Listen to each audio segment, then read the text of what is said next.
my name is Dwayne Vaggard. Most of you know me best as a board member of Radiant Health Centers or as the co-chair of the Fund Development Committee here at church.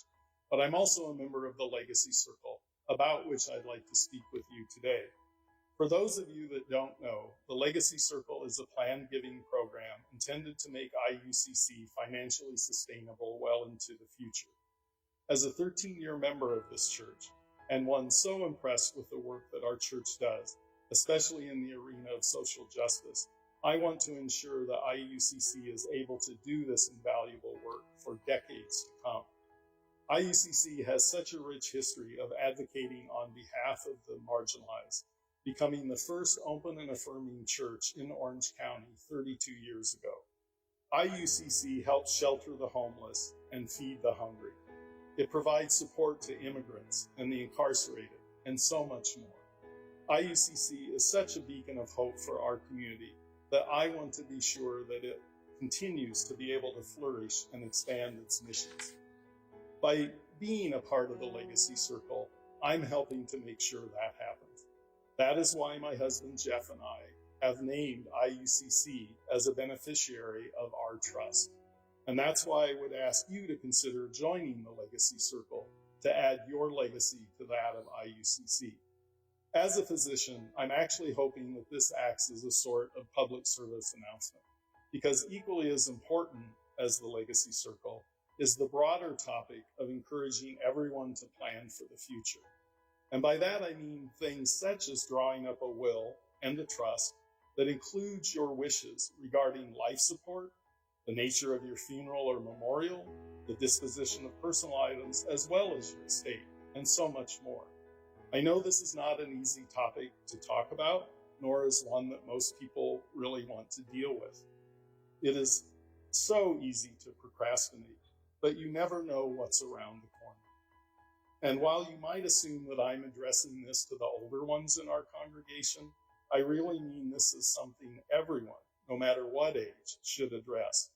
As a physician dealing with trauma at a trauma center, I know all too well how quickly life can turn on a dime. Making such preparations is the biggest favor you can do for your loved ones, including all of you with young children. Again, please don't procrastinate on this very important issue. After you've developed a will and a trust and addressed all those important issues that I've mentioned, please then consider joining me and other fellow congregants creating your IUCC legacy with a legacy gift to IUCC. For more details on the type of gifts that support the Legacy Circle, please scan the QR code shown or contact me at djvmd@icloud.com. Thank you for your consideration.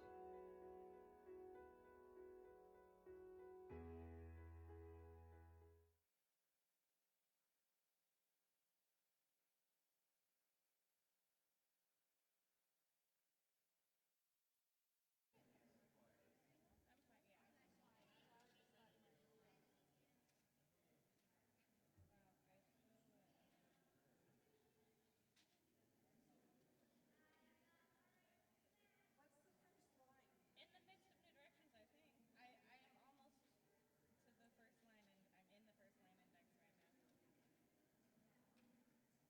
the first line index right now.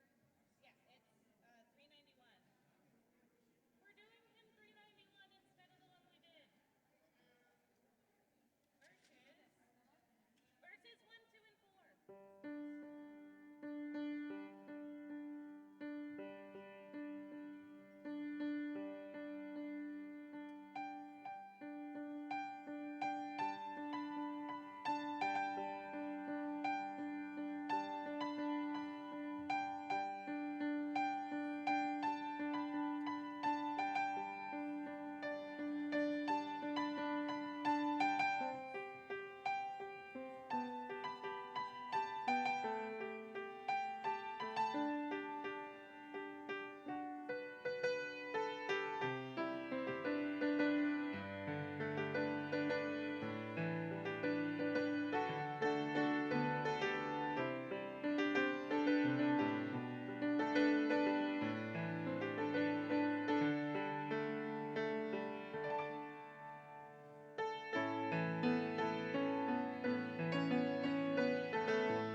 Welcome to Irvine United Congregational Church on this summer morning.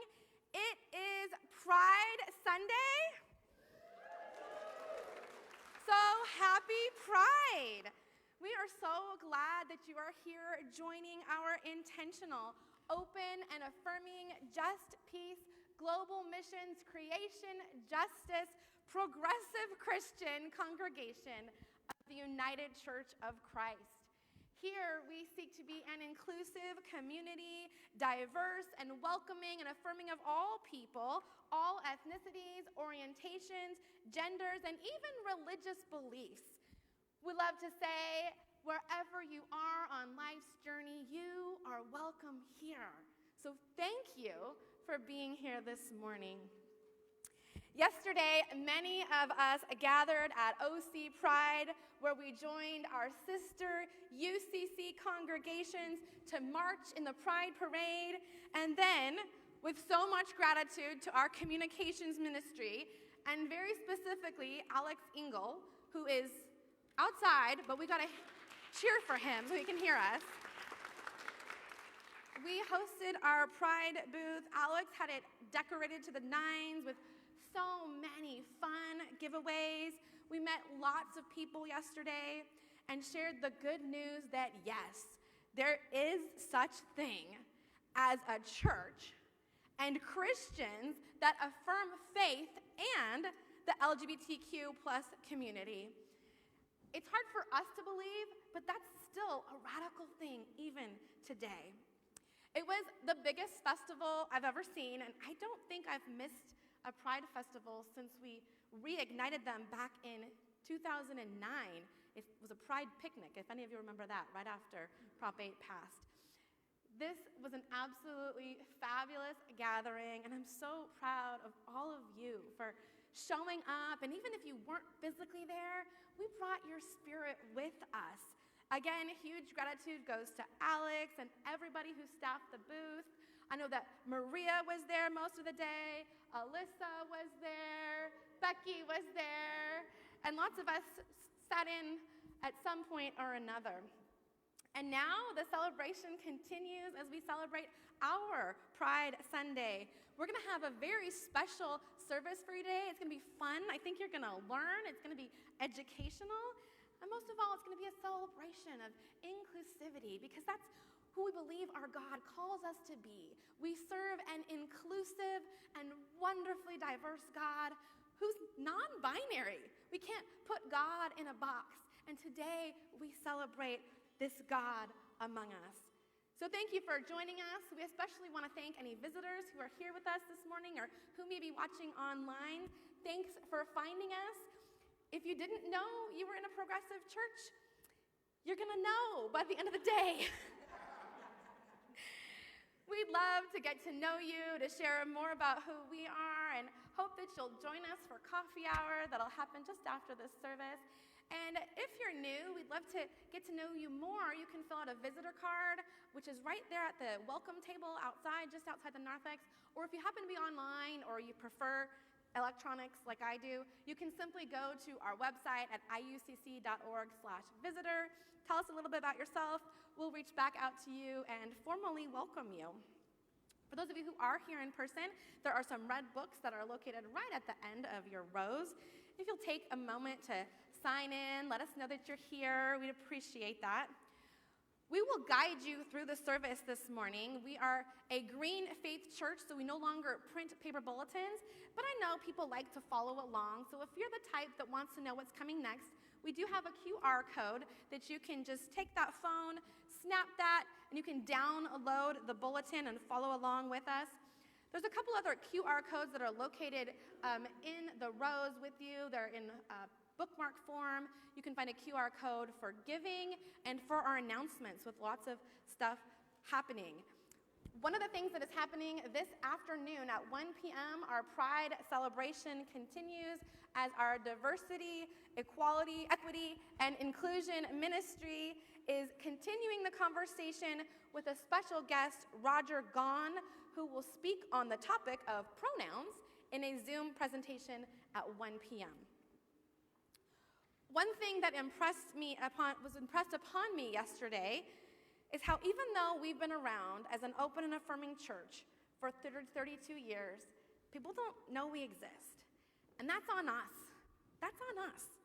So we invite you, and I in fact implore you, to continue to share the good news about who we are. Share that there happens to be a progressive community right here in Irvine, that a rainbow flag flying church exists, and we have some good news to share, and maybe even some work to continue doing together.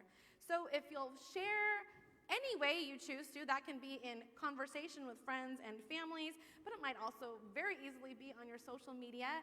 Take an opportunity to tag us. If you see a post by IUCC, just share it.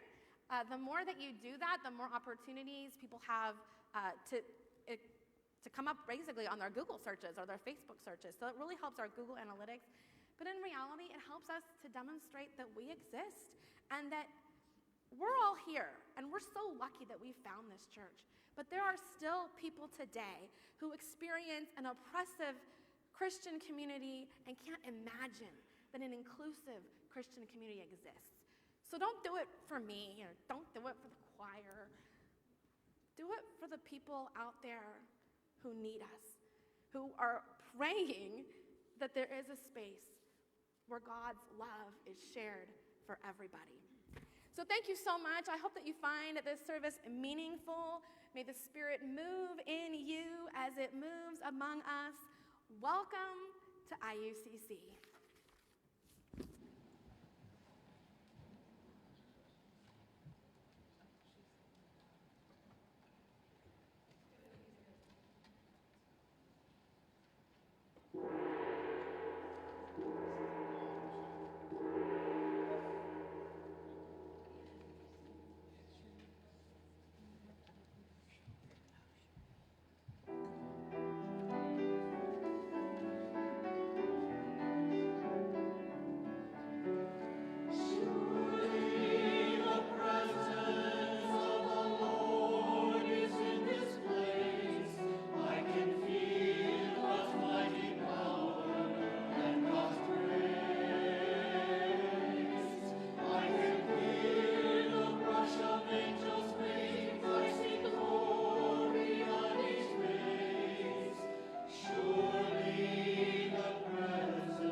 Hi, my name is August Lobato Jr., and I am your worship leader for this morning.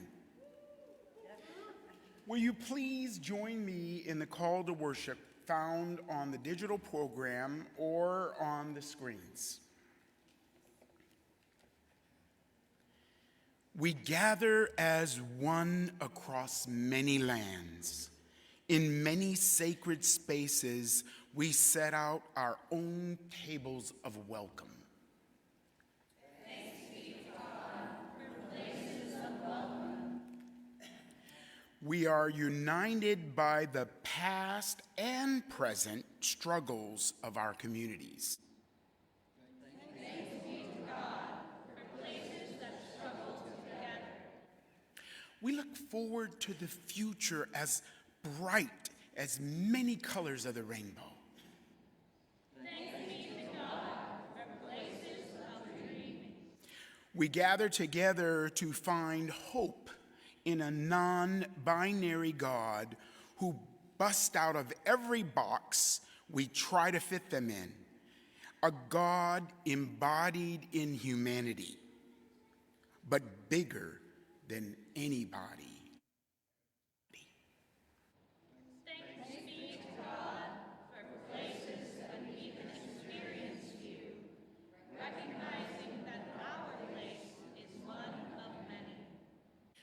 we imagine a world filled with the creative, the sacred, the queer, the extraordinary, and the awe-filled. And everywhere we turn, from the spotless ladybug to the four-leaf clover to our own hearts, we find the wonderful. Thanks be to God for places of wonder. Thanks be to God.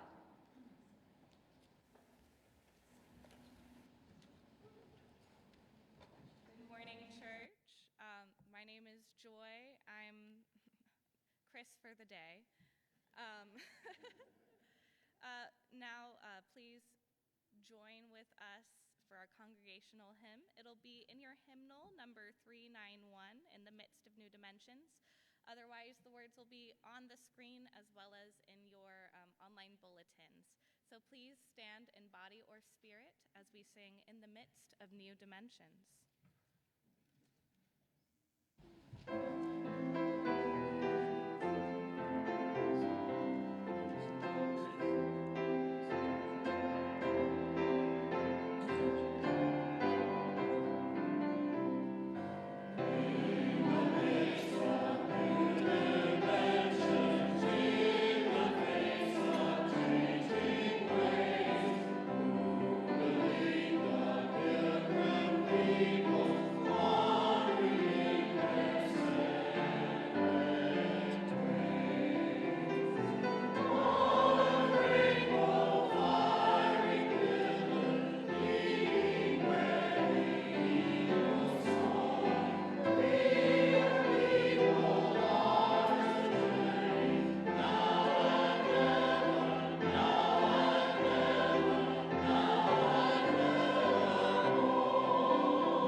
Time for Fresh Word.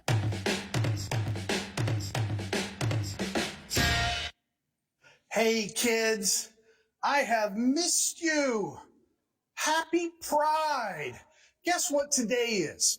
Today is Pride Sunday, where we as a congregation celebrate Pride Month, and we celebrate 32 years of being open and affirming. We're an open and affirming congregation. Do you know what that means? It means that we extend an extravagant welcome to everybody, particularly those that are part of the LGBTQ community. Now, I took some time to talk to some of our LGBTQ members today who want to say hi and share a little piece of advice for you.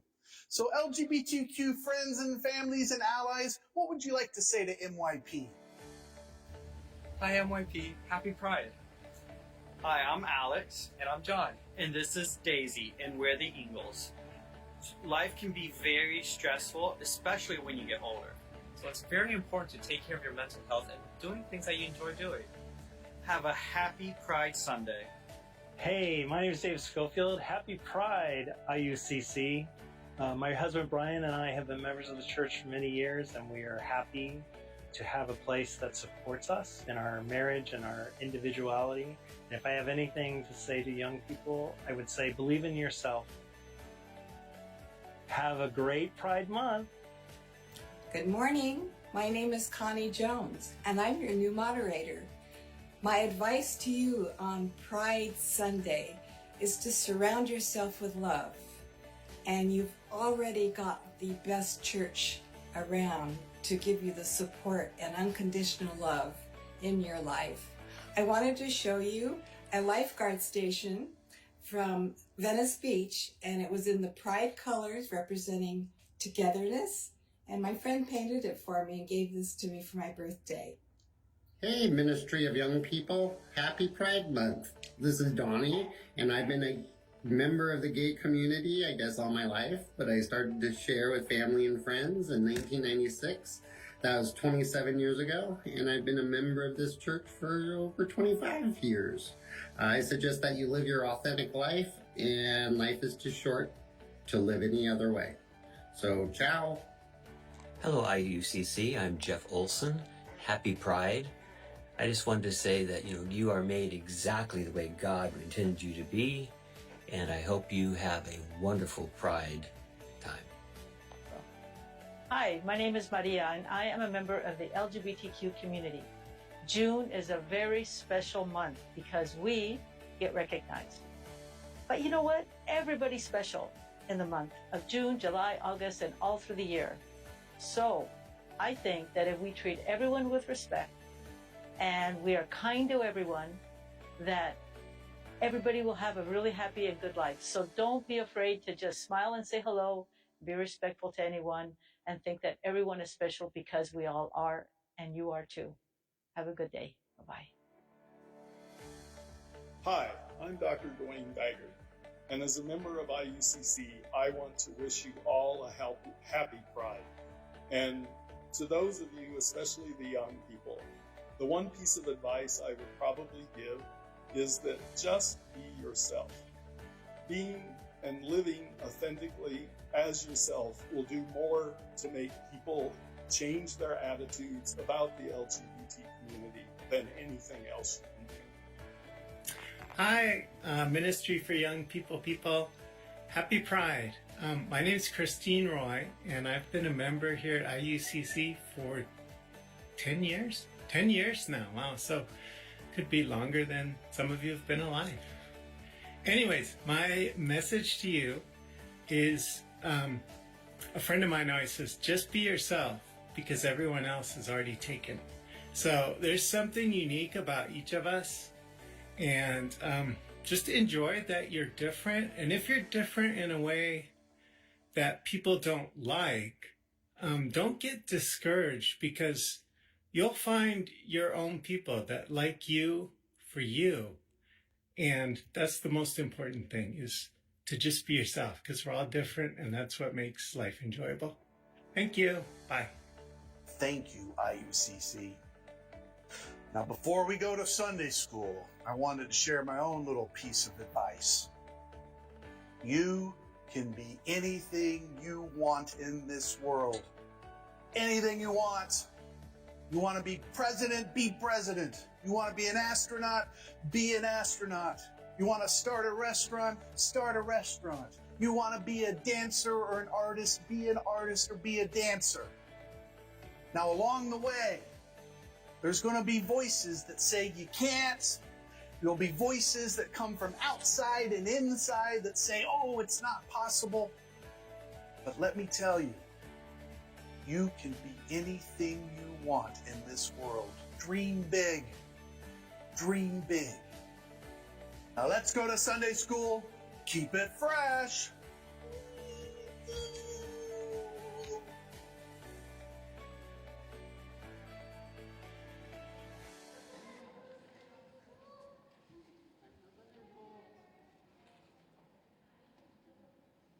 And for this Pride Sunday, the choir will be singing Be Who You Are by Ryan Main. I just wanted to say, since, Pride started as a it is important for us to still remember that side of things while we celebrate the joy and life that comes with being who you are.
take a moment to be close with the Holy Spirit.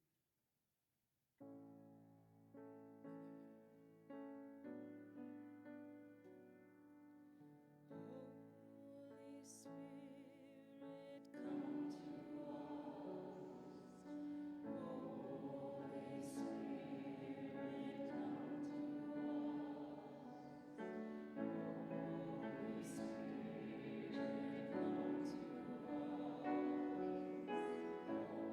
Holy Spirit, come to us.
Good morning, Jesus. We're back. We're back to worship, to sing, to praise, to be thankful, to get our marching orders for the coming week, and to see the gospel in action. First of all, we have to be ever so thankful for your creation, which just oozes beauty all around us. The green mountains, the blue ocean, the brown desert, the flowers, the trees, at their best. Even in this first week of summer, they're beautiful. We come with thanksgiving that in this church, we accept everyone, no matter where they are in their life's journey, because you, Jesus, taught us this. You taught us that wonderful spirit of agape, unconditional love, unconditional for everyone. That's the love that gives us a lot of joy in life because it forgives easily and it cares for people, really is concerned about people. I become a little concerned, Jesus, when I see groups of people who are hanging around, spouting your name, talking about hatred and about their dislikes and of all these people who are different. I don't understand it. What Bible are they reading? What gospel are they hearing? Not your gospel. Your gospel that gave us the prodigal son, the good Samaritan, unconditional love. What do we do with these people, Jesus? I don't really like them. I know you say I have to love them. I will. I have to pray for them.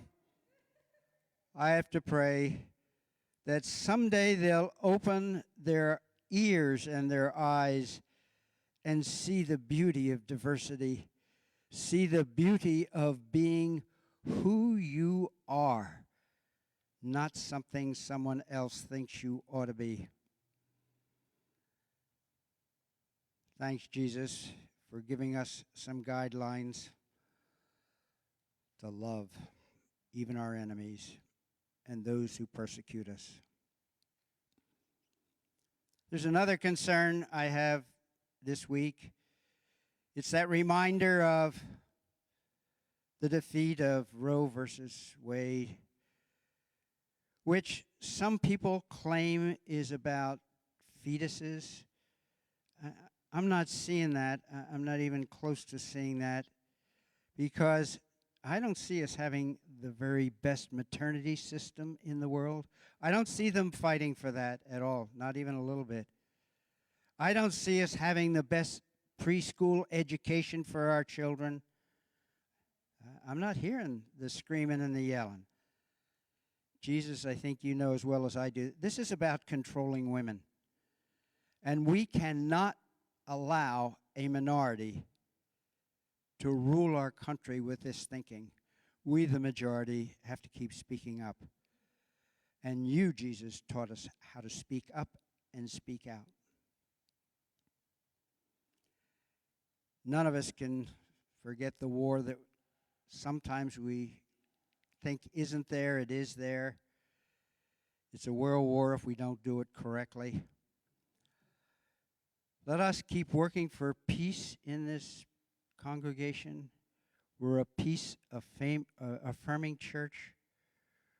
We're a church that really wants to make sure the world gets along. I think we see a crack of maybe some hope in that war in Ukraine, but we can never forget our role as being peacemakers within ourselves and at home. Now's our opportunity to remember those in our church family who are going through some kind of crisis in life. We don't know what the crisis is. It's none of our business. But we know that we can pray for support. We know we can pray for comfort for them. We know that we can pray that they'll seek the help they need to seek, the support they need to have. And as we read the list on our monitors, I want us all to be very free to have our own opportunities to shout out our thanksgivings and to shout our concerns for others. So in a moment of silence, we remember these folks. Share your thoughts.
And now, as the church family, as we always do at this time, we say together, Our Creator, who art in creation, hallowed be your name.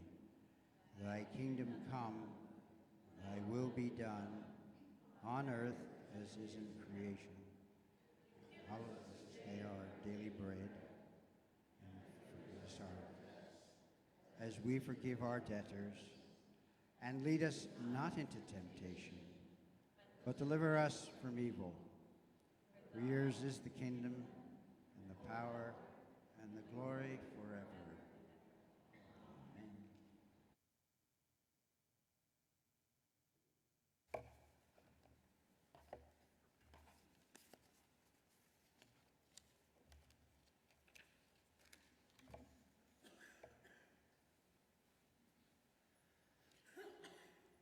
We are grateful this morning for the many gifts, talents, and contributions which sustain our community. If your heart is suggesting a financial contribution, you may drop an offering in the plate this morning. You can visit our website at iucc.org/giving. You can mail it in a check to 4915 Alton Parkway, Irvine, California, 92604. At this time, I'd like to invite our deacons to come forward and to help with our offering.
We thank you for the generosity of these gifts.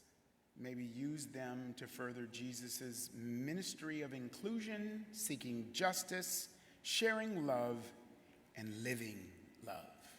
Amen.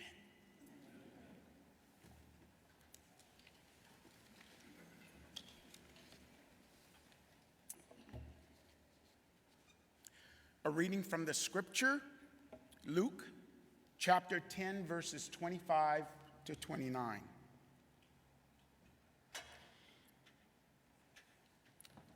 An expert in the law stood up to test Jesus. "Teacher," he said, "what must I do to inherit eternal life?" He said to him, "What is written in the law? What do you read there?"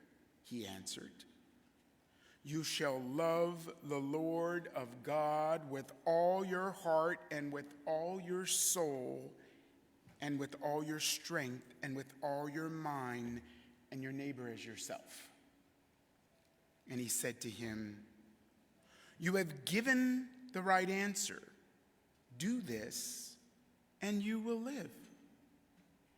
But wanting to vindicate himself, he asked Jesus, "And who is my neighbor?"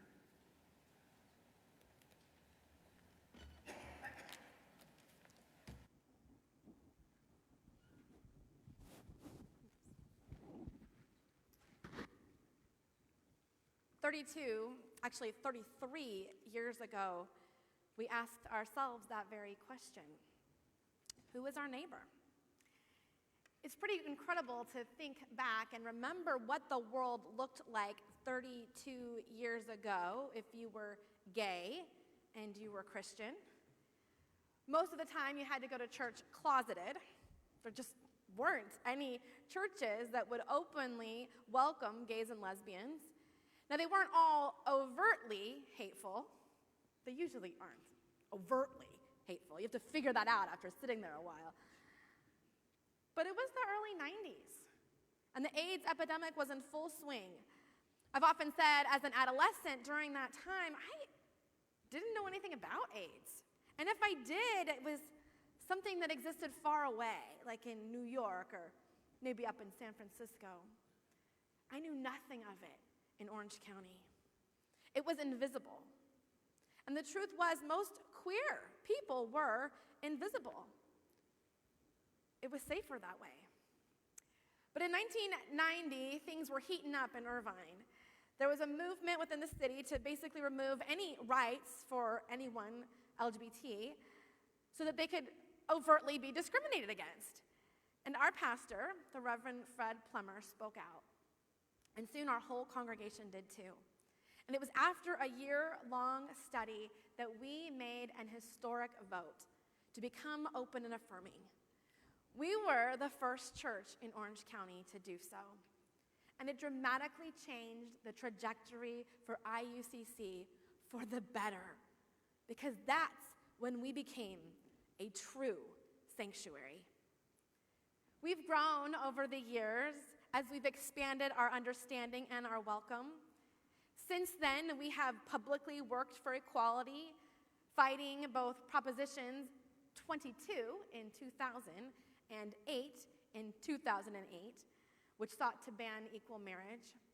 Our clergy have been outspoken leaders, and our congregation has proudly marched for equality, both in celebrations like the Pride parades, such as yesterday, and in protest whenever injustice occurs. While we have seen many wins, and there are reasons to celebrate, we continue to see hate amplified. Much of the hate we see today towards the LGBTQ plus community is focused on trans people. These attacks are often violent. Sometimes they are very physical in nature, even deadly. Others come in the form of bans, and they always manifest hateful rhetoric. Much of that hate then has been transferred towards drag queens who have been miscategorized as transgender, demonstrating ignorance and insensitivity. alongside a general disdain for anyone who doesn't fit a cisgender heterosexual profile. 15 state legislators have or are considering bills that in one form or another would ban drag queen story times with children, with cries of protecting children from sexualization. They're demonizing drag. And it's not difficult for us to see all of the anti-trans bills. There's actually a tracker on translegislation.com, and it reports that in 2023, anti-trans bills continue to be introduced across the country. We can track legislation that seeks to block trans people from receiving basic health care, education, legal recognition, and the right to even exist publicly. There have been 560 bills. Can you believe that? 49 states, 83 have passed, 364 are active, and 113 have failed. Well, we want to affirm once again, unequivocally, our commitment to the LGBTQ plus community. We stand together.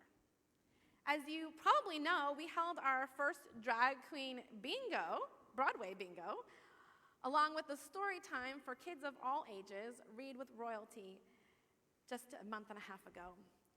We believe it's important to highlight the art form with joy as we celebrate diversity. And so we were thrilled to invite Coco Chanel to host Broadway Bingo, and she's coming back next month for 80s Bingo. Hope you'll sign up for that. But it became obvious that we wanted and probably needed to have a sacred conversation to better understand why we do this, what it means, not just as a community, but to those affected. So this morning, we are going to have an opportunity to learn. Each of our guests is very different, yet there are some who would demonize all of them.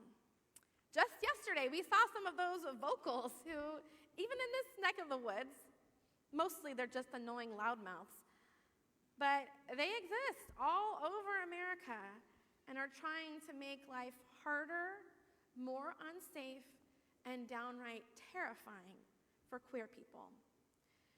You know, there's actually a travel warning put out by the HRC, the Human Rights Campaign, along with, incidentally, also the NAACP and LULAC for the state of Florida. It's not safe these days.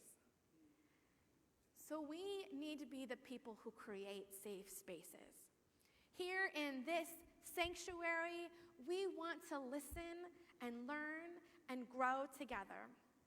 So now I want to welcome some of our guests this morning. First off, I'm going to begin with Christine Roy. You can come on up, who has been a member of IUCC for 10 years. She is a deacon here. She's a worship leader. She's just an incredible part of our community. If you know her, she's very funny, and I always love when she hosts us. We know her warm heart, and we appreciate her consistent presence among us. And this morning, we're also going to welcome Ginger Klee, who is a multi-ethnic Korean genderqueer mental health professional. She's a psychology professor, and she's actually a national speaker, on the intersection of race, ethnicity, and LGBTQ plus mental health. And I also want to introduce you to someone who may need no introduction at all. The one and only Coco Chanel, who joined us for Broadway Bingo and returns again next month. She has embraced the art form of drag for just a few years, but has made such an impact. And as many of us have witnessed, she is talented, witty, and absolutely beautiful. So we're so lucky to have all of you here. We want to begin with asking you to just tell us a little bit about yourselves, address your own journey as a queer person and what that means to you if you identify that way. And while IUCC has certainly had these conversations for a long time, we do want to learn and grow. So you might have to sometimes talk to us like we're kindergartners, because We are learning the language. We can still continue to learn, and we recognize there's been a burst of energy around language, and we may need to catch up.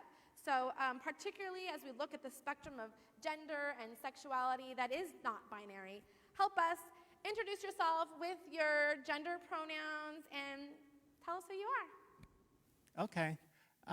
My name's Christine, and my pronouns are she, her. And, well, like Sarah said, I've been a member here for 10 years, and I wrote down my life story in 2 minutes. So I was born in Long Beach in the early 60s, and some of my earliest memories were watching my older sisters, who were like high school, junior high age, get dressed up to go out places. And I just thought, oh, well, you know, I'm going to do that when I grow up. And that was before school started. Then when you get to school age, at least at that time, things were very segregated. Boys line up over here, girls line up over there. You know, nobody asked me, do you want to be a Brownie or a Cub Scout? You're a Cub Scout. And so as far as I knew, I was a boy, and I tried to make the best of it. I grew up, learned how to do something. I'm an electronics technician. I got a job, and life went on. I, eventually bought a house. I love cats, so I have a cat.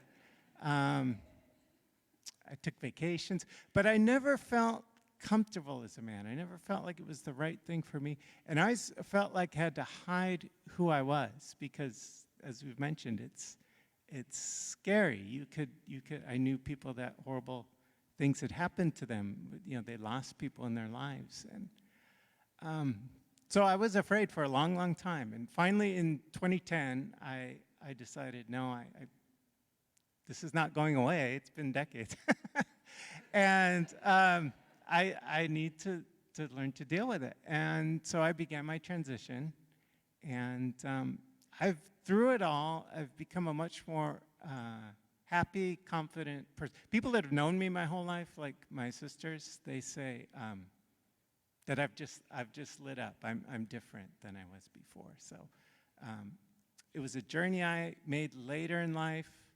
And one of the things I'm very happy about with the trans community is that people are able to transition at a younger age, so they're having better outcomes. They're not having to hide like I did. But at the same time, now there's all this legislation, and that's very concerning. So it's something we all need to think about. Thank you.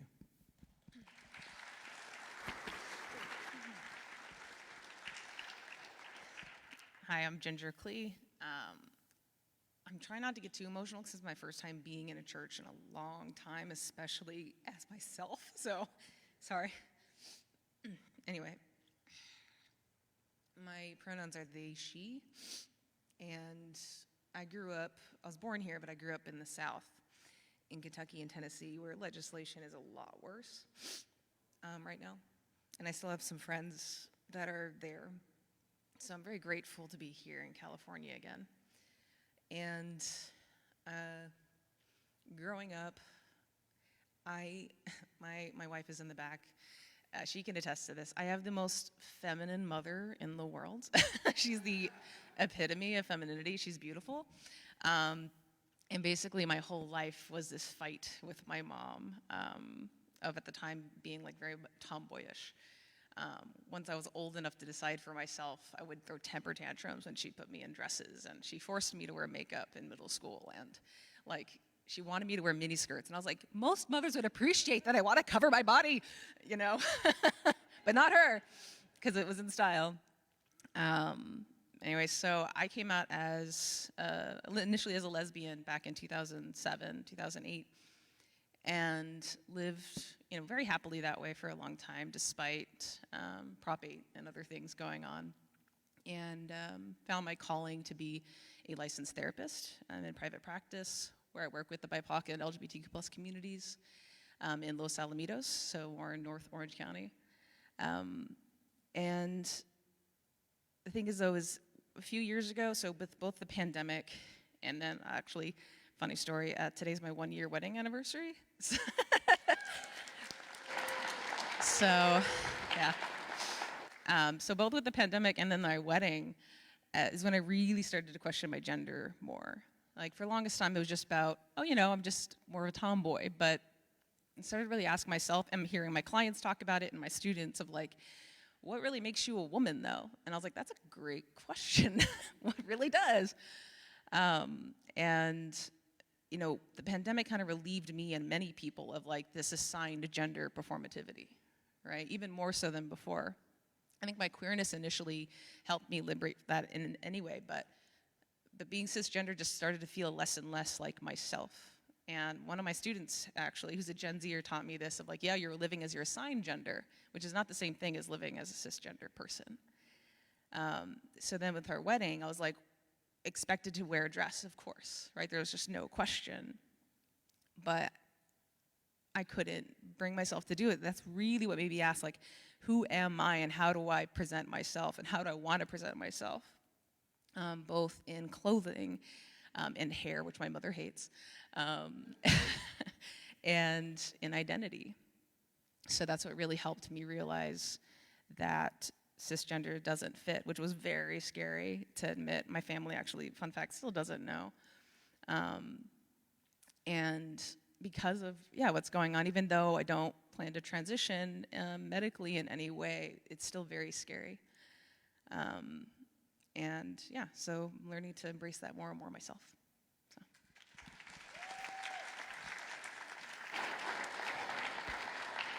Hi, I'm Cuckoo Chanel. I think I see a few familiar faces, I don't know. And I'm so happy to be here. I kind of have a twofold journey, I guess, because obviously there's the drag aspect and then there's the who I am outside of it. I was very fortunate growing up. My parents were very loving and accepting of everything. So if I wanted to play with Bratz dolls, I played with Bratz dolls. If I wanted to wear a wig and pretend I was Shania Twain, I did that. And I kind of was never really in a closet. I guess I had an official coming out when I was a freshman in high school, mostly because I was annoyed with constantly having to answer the question, "Are you gay?" And I was like, yes, okay, everyone can stop asking, I'm gay. And it was fine. You know, I had a relatively easy time in school for whatever reason. Growing up in the suburbs, you don't really expect that, but I was very, very fortunate. With drag, I found that pretty much right before the pandemic. I used to be an actor, and I kind of gave that up to have a stable income. And and I missed performing so much. And I loved Drag Race. I loved going to drag shows with my friends and things like that. And my best friend was like, "You could do that. Like, why couldn't you do that?" And I was like, "You think?" And so we just kind of tried it for fun, and the bug bit me, and here we are a few years later, and it's grown into something that I could have never imagined. I'm so grateful for the journey and the people that have been with me on it. And I forgot to say, in drag, my pronouns are she, her.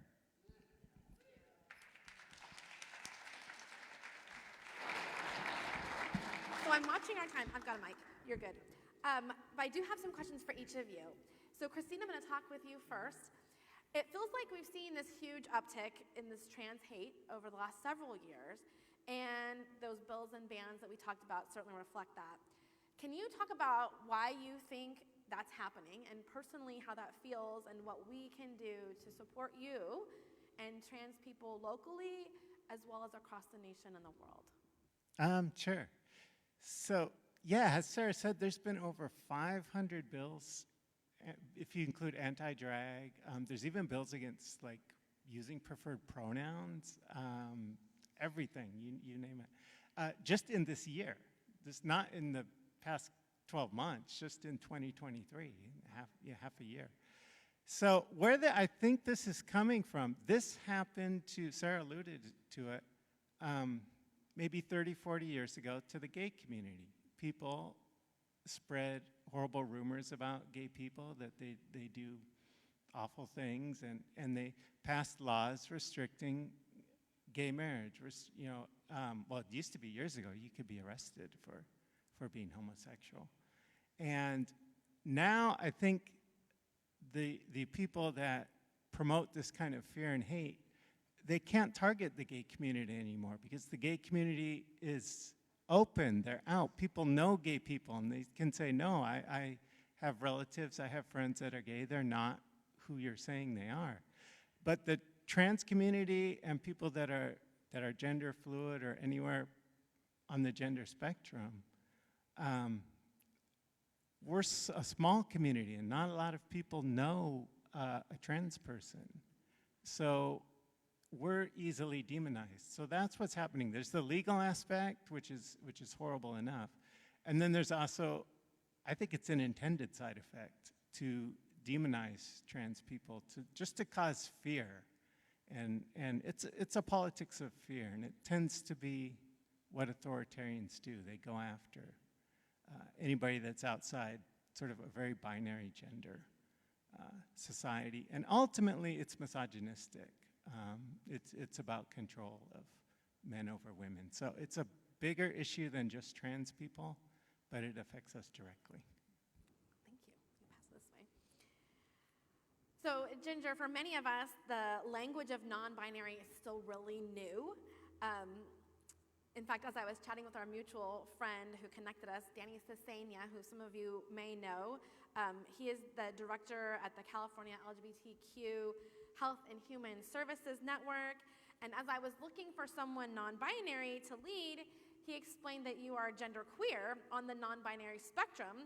And I realized that I needed an education to understand what all that means. So can you talk about the spectrum, what it means to be genderqueer, why pronouns matter, and how we can adjust our language to make those who do not fit a cisgender mold feel more comfortable? Yeah, absolutely. First off, beyond the binary isn't new. It's just paying more attention to it now. Colonization culture is what wiped out things being beyond the binary. There's a really great website. I could send you the link if you want, but it shows you how, there's been more than two genders across the entire world historically. Colonization just wiped that out. European colonization, more specifically. So, same with heteronormativity as well. But, despite that essential genocide that happened a long time ago, and I think the trans community is talking about this more and more, is you can try to get rid of us, but we're just going to keep coming back because we are born this way. We're just going to keep coming back. So we're like, no, I don't want to say that we're like cockroaches. That sounds gross. But anyway, like very fabulous cockroaches, I guess. But this mentality was always othering them, right? That was what essentially like Christopher Columbus came, is like, they're less than us, they're savages, right? And that mentality's been spread to other minority groups, including people beyond the gender binary. And that's why pronouns matter, though, is like, it's who we are. It's like calling someone the wrong name, right? Just because someone looks like a Robert doesn't mean that you call them Fred, your opinion of what they look like and what they should be called should not negate that person and their agency and their identity. And I know that we can get really hung up on grammar. I used to want to be an English teacher, I get it, but also we use they, them pronouns forever. Like, someone left their water bottle, like that is one singular person that you're using they, them pronouns with. So that is a common thing in our vernacular. And also language constantly evolves and changes, which is also not new. I mean, ain't is in the dictionary, for God's sake, which bothers me, even as a Southern person. Are not. Anyway, so, language constantly changes and evolves, and we only criticize it when certain oppressive majorities don't like it. And the last thing I'll say is so there's a huge spectrum that's going to constantly evolve and change because gender is something we created to explain things, right? And so non-binary generally is someone who doesn't identify as male or female, right? Genderqueer is more so a bit fluid in the sense of I don't completely negate womanhood. I like being called a wife. I like being called an aunt. I like being mama to our fur son, our dog. So I'm not completely, abhorrent to some of those labels, but I also very much embrace my masculine side and, again, just don't align with that singular cisgender identity. Okay, Cuckoo, I've got a couple for you. So I think, again, that this uptick in hate towards drag queens is displaced hate aimed at trans people. As a drag queen, you take the makeup off. But also, as a queen, you are a target of a lot of hate. I know this because at my previous church, we hosted drag queen story times, and we got a lot of pushback. Thank God we have not yet experienced that here. But we wondered if you could tell us a little bit more about drag history and performances, and is it just fun and entertainment, or what's the statement being made? Is there a statement being made? Yeah, it's a little bit of both, to be honest. So drag history goes back, I mean, so far. I could sit here and talk about it for hours, so I'll give like very SparkNote version. The earliest forms of drag that we see and know about are like ancient Greek culture, ancient Roman culture, where they're doing theater and plays and things like this. And women were not allowed to perform on stage. So men dressed up as women and they performed these roles. And that's where drag kind of gets its name, dressed as girl. So that's how that, and that continued on through still honestly very, very recent times in a lot of Asian cultures, I believe, and all the way up until like definitely into the Renaissance and Shakespeare eras. I'm not a history girl. That's why I wear wigs. I'm not doing smart things with my life, right? But so that's how it exists in a performance space. But it is very political. So a lot of what modern drag is, like what I do and what you would see at drag shows, I believe stems from ballroom culture, which if you're not familiar with that is the underground, queer, predominantly POC culture that was in big cities, especially New York, very big in 70s, 80s, 90s, been around forever, still around. And modern drag with lip syncing and dressing like this and the fashions and everything, it comes from ballroom culture, which in itself was a huge political statement because it was this whole world and chosen families that people created because they were shoved out of society and they weren't allowed to, like we said, you could be arrested for being gay at the time. So I think drag in itself is a big middle finger to societal norms in that way, yeah. So I've got another one for you because we'll stick with you for just a moment, and actually we're going to wrap up after we finish this because it's been so much fun we can't stop, but we have to stop soon. So my question for you is, as a woman and as a feminist woman, somebody asked me if I felt offended by what seems to be a hyperbolic representation of women, and even potentially sexualization. So I can absolutely understand this concern. So would you speak to the idea that some people may be offended by a man impersonating a woman just as they're offended by a white person applying blackface to impersonate a black individual? What do you do with that? That's, okay, so there's like a huge difference to me, right? Because me, myself, all my friends, everyone I know, when we do drag, it's a love letter to women. It is representing everything that we love about the women that influenced us growing up. So for me, my drag is very symbolic of all the little teeny boppers I ripped the posters out and put up on my wall because I wanted to be them. I wanted that life. One of my best friends who does drag, her drag name is actually her sister's name. And she took that name because her sister always got bullied for her name because of its cultural identity. And her sister was always told she'd never be beautiful. And so she wanted to take that name and go on this drag journey and be told you're beautiful and have this name mean something when she's on stage in front of hundreds of people. So I view drag and the people closest to me as a love letter to women. There are definitely some people that like to push the envelope with the looks and things like that. You'll see very large, I'm in charge, I don't know what I'm allowed to say. Some people like to exaggerate their features a little bit. And I think it comes into the comedy and camp aspect of it. I've never seen it done disrespectfully, personally. There are people that exist that do that. I think the difference, though, between drag and blackface is obviously blackface is always done with a racist intent. It is done to mock and poke fun at a culture that is not their own and they view as less than. Drag is us idolizing women, essentially, and thanking them for what they've done for us, because often as young gay boys, women are what makes us feel the most safe. So that's how I view it. Thank you so much. I have often felt that I can tell the difference internally, but I can't always articulate it. So I can tell when a man is dressing up as a woman and just being a jerk versus someone dressing in drag as an art form, but I don't always know how to articulate that. So I think maybe that's part of just being present to the moment. But thank you so much. I have another question. We've seen all these protests, of course. Bookstores get shut down, libraries attacked, churches.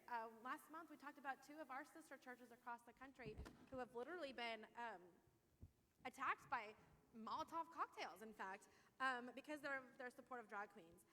And so I also want to note that even well-intentioned people may object to having a drag queen in a church like this today or at a bingo.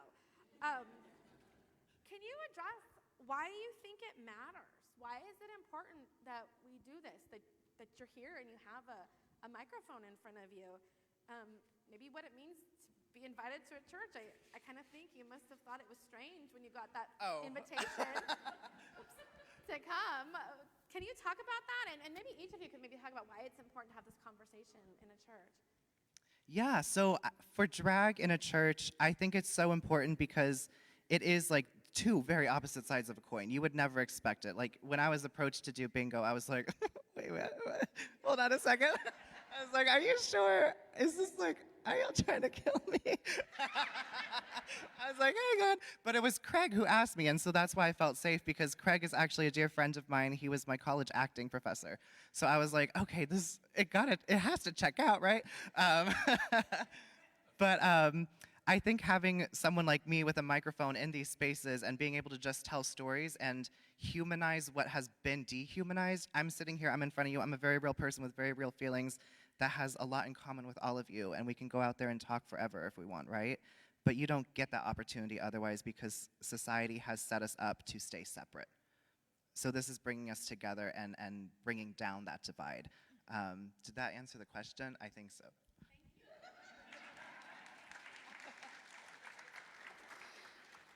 Similarly, when I was asked to be here, I probably would not have come unless, but I was like, Danny's safe. Like, I'm so confused because Danny mentioned it was a panel, but did not mention it was in a church until after. I was like, yeah. And then I was like, oh, okay, religious trauma check, cool. So honestly, this is in some ways very spiritually healing for me. I'm a therapist. I can't remove that from my brain, so I'm going to say it to you. But it's also the fact that we're not just here, but we're educating you. We're invited to educate you. Because that's what really allyship is supposed to be. Because without you educating yourself in this lifelong journey of how gender and LGBTQ issues transform and evolve, that it becomes performative, right? It's one thing to have rainbows everywhere, which I do love, by the way. But it's another to be willing to learn and lean into the discomfort of understanding that you don't understand everything, and that's okay. Especially, even for myself, that's been a part of my journey. I didn't understand transness, or I thought transness only was a binary as well. But through evolving and learning and changing, not only have I become, more myself, but a better advocate for my clients and my students. That willingness to say, I'm always growing, there's always a part of me that's ignorant, and so I need to learn along the way. We don't just get it and forever we've got it. We continually have to challenge ourselves to ask questions, be curious, and be open. Oh, okay, so now me. So I'm usually a deacon at the late service many Sundays, and normally I'm in the narthex, which if you don't go to church a lot is the back of the church. And because we have to keep an eye on things. And I usually come in at the prayer time because we're going to do the offering right after. And every once in a while I'll speak up, but I'm always kind of hesitant to speak up. But sometimes I'll ask for trans rights. And recently, there's been a person in the church that regularly offers that prayer before I work up the courage to do it.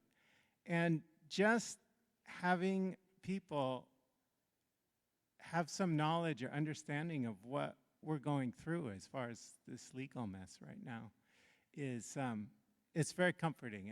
And so I want to thank the congregation for welcoming all people.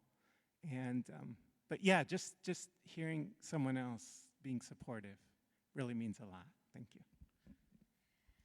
Well, with that, thank all of you. Thank you so much. Thank you, church, for staying a little longer than usual. I hope you thought it was as valuable as I do.